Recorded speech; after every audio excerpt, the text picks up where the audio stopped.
ఇంటి దగ్గర మా వారికి బోర్ కొడుతుందంట, కాసేపు అలా బయట తిరిగేసి వస్తానని బయలుదేరారు. మీరొక్కరే వెళ్తారా, మీతో పాటు నేను వస్తానని చెప్పేసి నేను నాతో పాటు పిల్లల్ని తీసుకొని మేమందరం బయలుదేరి వెళ్ళాము. ఇంటి దగ్గర నుంచి అయితే స్టార్ట్ అయ్యాము, కానీ ఎక్కడికి వెళ్ళాలో కూడా తెలీదు.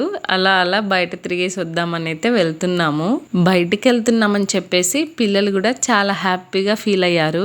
ఎప్పుడు మనం చూసే ప్లేసెస్ అయినా కూడా ఒక 1 month అటువైపు వెళ్ళకపోతే ఎంతో కొంత చేంజెస్ అయితే జరుగుతాయి. అవే మాట్లాడుకుంటూ వెళ్తున్నాము మేము. ఇంటి దగ్గర ఉంటే పిల్లలు ప్రతి చిన్న విషయానికి ఏదో ఒకటి అనుకొని కొట్లాడుకుంటారు, కానీ ఇక్కడైతే ఇంకా ఎవరి పనిలో వాళ్ళు, ఎవరికి నచ్చిన వైపు వాళ్ళు చూస్తూ ఎంజాయ్ చేస్తున్నారు. ఇది మా ఊరికి దగ్గరలో ఉన్న వీరన్న స్వామి గుడి. అక్కడ ఆగి చూసాం కానీ దిగైతే దండం పెట్టుకోలేదు, ఎందుకంటే మేము ఆ రోజు నాన్ వెజ్ తిన్నాము. ఇంకా అలా తిరిగేసి ఇంటికైతే వచ్చేసాము. కంప్లీట్ గా ఒక 1 hour అయితే తిరిగాము. మా వీడియో నచ్చితే లైక్ చేయండి, మా ఛానల్ని సబ్స్క్రైబ్ చేసుకోండి.